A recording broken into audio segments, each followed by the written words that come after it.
John D. Rockefeller was one of the richest men in the entire world from the oil industry. And in 1903, he funded the General Education Board with a famous quote of saying, "I don't want a nation of thinkers, I want a nation of workers." The General Education Board's main objective was to create schools that focused on obeying authority, following rules, memorizing, not thinking, and breeding you to work 9-to-5 jobs for elite corporations. That is why we see the mundane subjects in school of things like math, English, and other subjects. And I mean, even look at our schools. They look like prisons. But here's where things get really messed up. John D. Rockefeller also funded big pharma and medical schools, with the initiative being from taking people from natural healing remedies towards pharmaceutical-based care. And from this, he created a perfect system. The schools create the workers. They work forever, which makes them sick. Then they have to take pharmaceutical drugs to stay alive. And from that, he makes endless money. Our education system is really just a monopoly. It is breeding workers so that the elites keep making more money. This is why it is more important than ever for us to wake up and choose differently moving forward.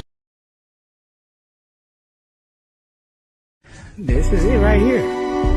This is why I don't gamble.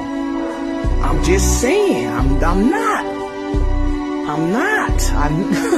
You want to play 21 here. Let's put your cards here. And guess what? The table knows who got what.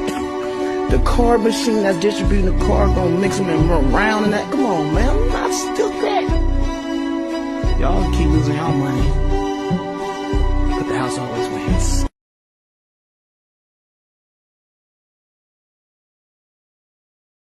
Start with the most ingenious door in any refrigerator. It has special places for bottles, spreadable butter, cheeses, even leftovers, and a big picture window hydrator for fruits and vegetables. It tilts down to show you your supply at a glance. And it also lifts out, so you can take it over to the sink when there's a fresh supply to be washed and put away. But that's just the door. Think of all you can store in here on these big firm shelves that roll all the way out to you, so you can get at the food in back without moving anything in front. And how about your frozen things? Oh yes, there's a place for them too, in this big food freezer. Even your ice cubes have a special place for storage, right here. And watch how they get there. You just take out a tray, turn it over, and push.